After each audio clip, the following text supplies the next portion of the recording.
up, because you are back in the Hoodwood. I'm the Black Bandit, KJ Green, welcoming you to another edition of Sports from the Hoodwood. Coming up in this edition, NFL Week 16, the picks, the predictions, a critical week for many teams in the National Football League. We'll look at all 16 games. And basically, it's a short show.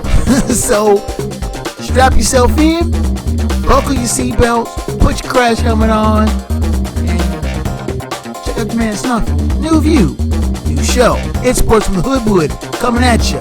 Let's go.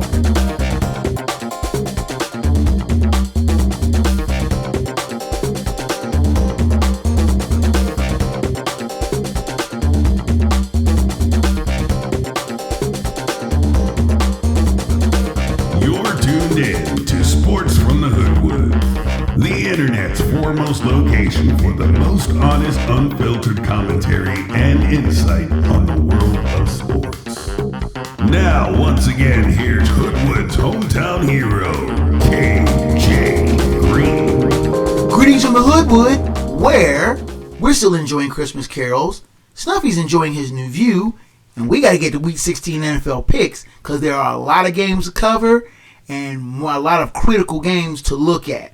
Now, I'm not one for hokey Christmas carols. You know, the Hoodwood Christmas jukebox consists of only a handful of songs. Donny Hathaway's This Christmas, the Carpenters' Merry Christmas Darling, which is my mom's favorite, and Mariah Carey's All I Want for Christmas Is You, and Paul McCartney's Simply Having a Wonderful Christmas Time. Of all those songs, only Mariah's is under 25 years old. Go figure.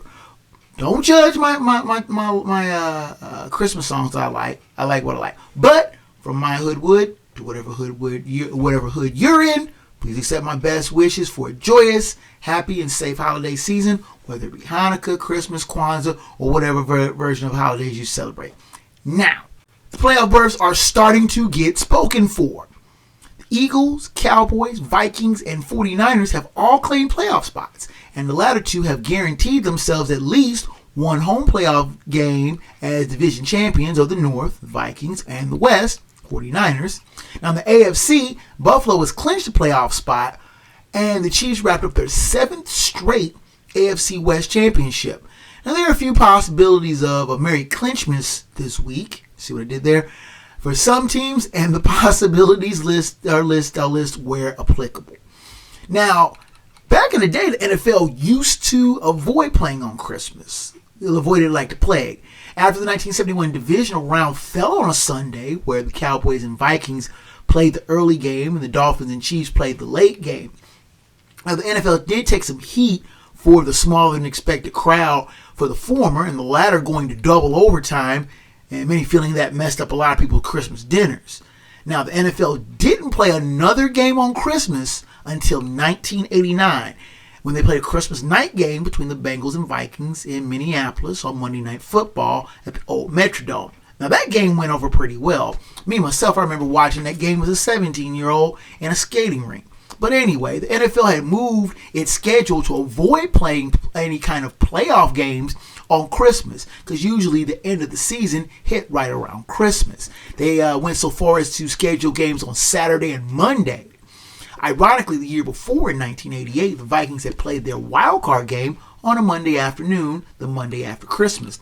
They pushed the schedule, NFL then pushed the schedule the next year a week so that the NFL season would end specifically on Christmas that next year. Now, since then, Christmas now falls within the regular season schedule and is now the tail end of the season, but not the end of the season. Still, this year, to make the day special, they play a limited schedule, and the bulk of the schedule, 11 games, are falling this week on a Saturday. Odds are being provided by ESPN for entertainment and comparison purposes only. If you bet the Lions and lose a holiday feast money, that's on you. Now, if you do come to the Hoodwood, I might fix you some hot cider, but you're going to have to listen to Mariah or be forced to sing along with This Christmas a few dozen times. Let's get into the game, shall we? But first, the Thursday game is on tap before all the Christmas games. 6-8 Jaguars taking on the 7-7 Jets at MetLife Stadium in East Rutherford, New Jersey. 8:15 kickoff on Amazon Prime. The Jets are 1-point favorites. Last week, the Jaguars defeated the Cowboys 40-34 in overtime, while the Jets lost to the Lions 20-17.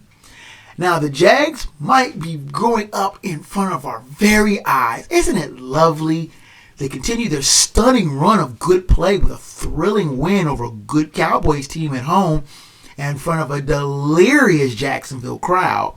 They now head to Gotham to play a badly slumping Jets team that seems to find themselves behind the 8-ball late in games more often than not. The Jets fading fast from the playoff scenario, and though I said I wouldn't do it, and I'm going to regret this, I know, I'm going to throw my trust in the Jags one more time. One more time this year. You got one more shot, Jacksonville. You boo-boo on yourself. I'm not going to pick you anymore. A win here, and they have a clear path to control their own destiny to not only a playoff berth, but a divisional title once thought unthinkable at season start. The pick is Jacksonville. Let's go to the Saturday game now. The bulk of the season, the week's schedule for this week is on Saturday. Leading off, we have 8-5-1 Giants at the 11-3 Vikings at US Bank Stadium in Minneapolis. 1 p.m. kickoff on Fox. The Vikings are 3.5-point favorites. The playoff implications are listed that the Giants clinch playoff spot with a win and losses by Seattle, Washington, and Detroit. The Vikings have already clinched the NFC North. Last week, the Giants defeated the Commanders 20-12, while the Vikings defeated the Colts 39-36 in overtime. The G-Men grinded out a win in D.C. to keep their playoff hopes very much alive. Now they head to the snowy climbs of the Great White North to tangle with the Vikes squad that is still pinching itself after its miraculous comeback against the Colts. Now, Danny Dimes has been very inconsistent, though he has played capably enough to engineer grimy yet needed wins. While I'll never profess to be a Kirk Cousins fan, his surgical precision in the second half against the Colts was one of the keys to getting the Vikes off the deck to rally to an improbable win. That said, the Vikings cannot, and I repeat, cannot, play the G-Men the way they did in the first half against the Colts, else they will get wiped out. Now, the G-Men can't put up those kind of numbers anyway, so I think that this game will likely delve into a grimy grinder, with the G-Men once again showing the kind of inconsistency that makes them a suspect playoff contender. The Vikings will continue to live on the one-score edge. The pick is Minnesota. Next up, we have the 11-3 Bills taking on the 3-11 Bears at Soldier Field in Chicago. 1 p.m. kickoff on CBS. The Bills are 9-point favorites. Note that the Bills have already clinched a playoff spot. Last week, the Bills defeated the Dolphins 32-29, while the Bears lost to the Eagles 25-20. Now, the Bills won another wild game, this time in their snowy crib, and now they head to the Midway to face the Bears, who have to be wondering what they did to deserve the fate of one playoff contender after another on their late season schedule. There was once an old Sports Illustrated cover back in the day with a pic of Bears legend Walter Payton with the headline, Chicago's One-Man Game. This was apropos for Payton then, and it's certainly true for Justin Fields now. Despite the help of David Montgomery in the backfield, feels like he's battling opposing defenses more often by himself. Against a freewheeling, rowdy Bills defense, Fields is in real trouble. And with the Bills looking to stack wins to hold off challengers in the AFC like KC and Cincinnati, they will take the wins wherever they can get them. The pick is Buffalo. Next on the docket, we have the 5-9 Saints taking on the 6-8 Browns at First Energy Stadium in Cleveland. 1 p.m. kickoff on CBS. The Browns are 3-point favorites. Last week, the Saints defeated the Falcons 21-18, while the Browns defeated the Ravens 13-3. Both teams coming off ugly but needed wins over divisional foes at home. They now square off in Cleveland. Both these teams' offenses could be labeled offensive, as neither are a real threat to light up scoreboards. I'm no fan of Deshaun Watson for various reasons, but he has managed to keep the Browns in games. They have won 2 of his first 3 starts. I think he plays well enough to make it 3 or 4. The pick is Cleveland. Next on the docket, we have the 1-12-1 Texans taking on the 7-7 Titans at Nissan Stadium in Nashville. 1 p.m. kickoff on CBS. The Titans are 7-point favorites. Last week, the Texans lost to the Chiefs 30-24 in overtime, while the Titans lost to the Chargers 17-13. Now, the Texans are at least playing better. They took another top team to the wire before another heartbreaking loss, this time to the Chiefs in overtime.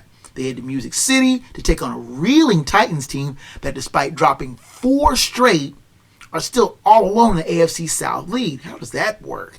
Now, the Titans offense is looking weaker and weaker by the week. Hey, a play on words. And have gotten further weakened by the loss of Ryan Tannehill. The Texans are way, way overdue for a game to break their way. And in this goofball season, I think it should be this week.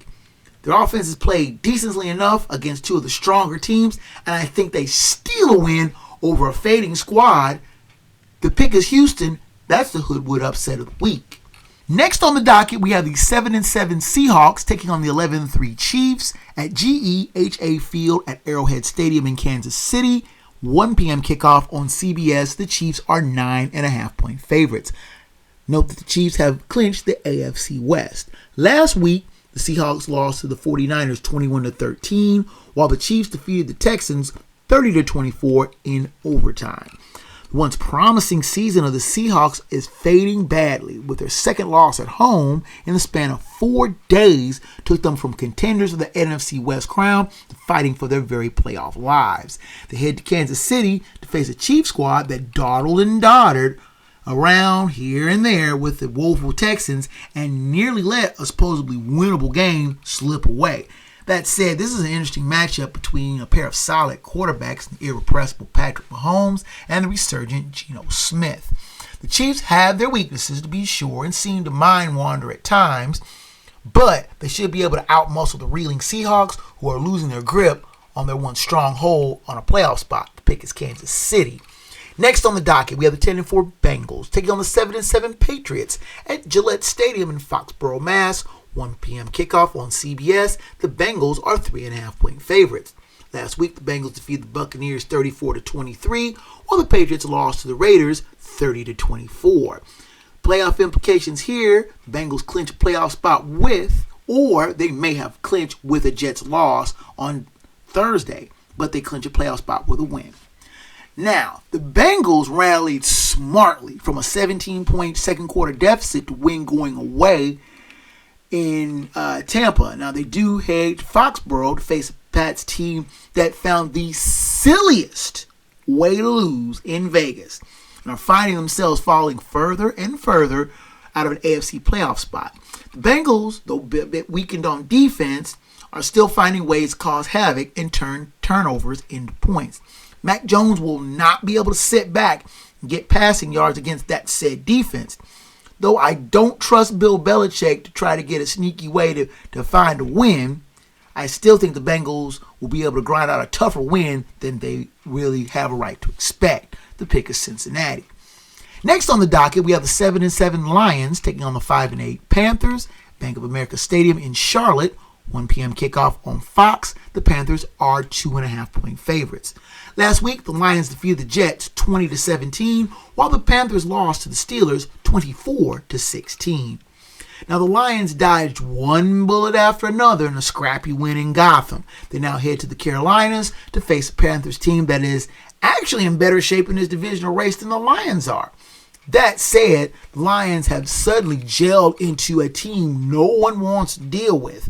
Jared Goff, Jamal Williams, and Amon-Ra St. Brown are giving defenses migraines, and their underrated defense is making the big plays when needed. Now, the Panthers blew a big opportunity to push into a tie with the Bucs in the sorry NFC South.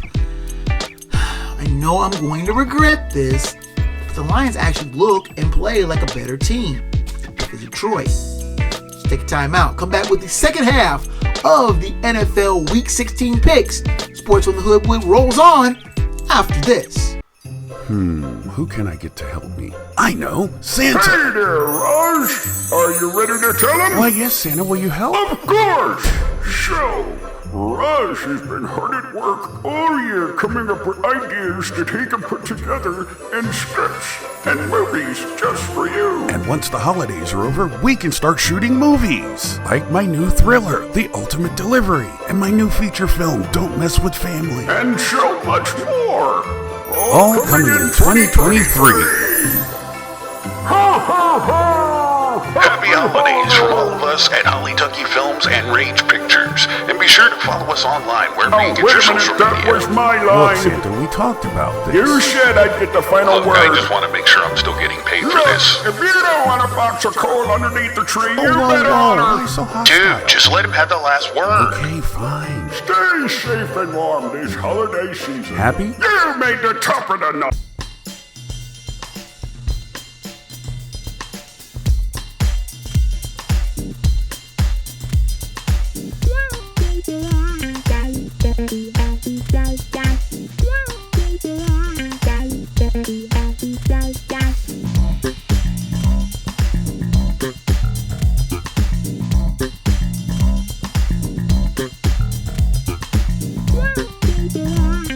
You're tuned in to Sports from the Hoodwood, the internet's foremost location for the most honest insight, thorough analysis, and unfiltered opinion on the world of sports. Now, once again, here's the man of the hour, After Hours, your host, KJ Green. You're back in the Hoodwood. I'm KJ Green. Let's continue with the NFL Week 16 picks. Next on the docket, we have the 5-9 Falcons taking on the 9-5 Ravens at M&T Bank Stadium in Baltimore. 1 p.m. kickoff on Fox. The Ravens are 7-point favorites. Last week, the Falcons lost to the Saints 21-18, while the Ravens lost to the Browns 13-3. Now, the Falcons are trying to show some patience with Desmond Ridder, former Bearcat, but they are trying not to panic in the face of being in the NFC South playoff race. They head to Baltimore to face a Ravens squad that has not only seen their weak offense get even more toothless in a loss to Cleveland, but has also seen the streaking Bengals team zoom past them in the standings. Needing a win badly, the Ravens will win a slug-it-out game, else they may end up further behind the Bengals in the AFC North. The pick is Baltimore. Let's turn to the late games on Saturday. First off, we have the 7-6-1 Commanders taking on the 10-4 49ers at Levi's Stadium in Santa Clara, California. 4:05 kickoff on CBS. Do note the network change. The 49ers are 7-point favorites. Last week, the Commanders lost to the Giants 20-12, while the 49ers defeated the Seahawks 21-13, which clinched the NFC West for the 49ers. Now, the Niners have quietly won the NFC West, as noted, and are trying to move up in the NFC playoff hierarchy. But they face a tough Commander squad that got royally hosed last week at home on a suspect non-call late. That said, the Commanders' offense will find the going slow against a fierce Niners defense that hasn't given up more than 17 points since losing to the Chiefs. That was 7 weeks ago, people. I think that the Niners will continue to menace the Vikings and Eagles, who are above them in the NFC standings, by keeping pace with the win. The pick here is San Francisco. Next on the docket, we have the 13-1 Eagles taking on the 10-4 Cowboys at AT&T Stadium in Arlington, Texas. 4:25 kickoff on Fox. The Cowboys are 6-point favorites.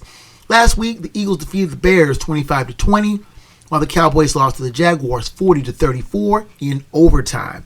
Now, the Eagles have clinched a playoff berth, but can clinch an NFC East title with a win. Now, the Eagles have been on cruise control for the past couple of months, but now have the Pokes to deal with, who have been living fast and loose and not taking their opponents seriously until it finally came back to bite them in the butt with a nasty pratfall walk-off loss to the Jags. Now, the Eagles are in jeopardy with uncertain status of Jalen Hurts, who is nursing a sore shoulder. But you want to think that the game won't matter really in the standings, as the Eagles are just about too far ahead to get caught for the NFC East title, or the number 1 seed for that matter. The Pokes are the one that need this game psychologically, and they will get it. The pick here is Dallas. Next on the docket, we have the 6-8 Raiders at the 6-8 Steelers at Acrisure Stadium in Pittsburgh. 8:15 kickoff on NFL Network. The Steelers are 2.5-point favorites. Last week, the Raiders defeated the Patriots 30-24, while the Steelers defeated the Panthers 24-16. Now, these two teams played one of the NFL's most iconic games 50 years ago, almost to the day. But teams are a lot less playoff worthy here. Both need wins to stay on the very fringes of the playoff race. The Raiders got their own very immaculate. I don't know what that was in Vegas, to be perfectly honest, but it got them the win. Now, the Steelers are playing with heavy hearts as the focal point of the Immaculate Reception, Franco passed away just this past Wednesday. And I think they will play hard and win in his memory, if nothing more than just to further irk the Raiders 50 years later. The pick is Pittsburgh. Let's turn to the Sunday game, shall we? A tripleheader of games on Christmas Day start off with the 6-8 Packers taking on the 8-6 Dolphins at Hard Rock Stadium in Miami. 1 p.m. kickoff on Fox. The Dolphins are 5.5-point favorites. Last week, the Packers defeated the Rams 24-12, while the Dolphins lost to the Bills 32-29. Now, the Packers lounged their way through a snoozer at home against the woeful Rams, but the road gets really steep with the Christmas date in Miami. Aaron Rodgers is playing like he's on autopilot, to be honest, and facing the Dolphins, who are plenty sore after losing a winnable game in snowy Buffalo, are needing to stack together wins to save their playoff spot will be a tough task. Tua Tagovailoa is playing good, to be certain, but he needs to step his game up and do work against weaker foes. I think he gets one here at home. And finally, deep sixes, the Packers' fledgling playoff hopes for good. The pick is Miami.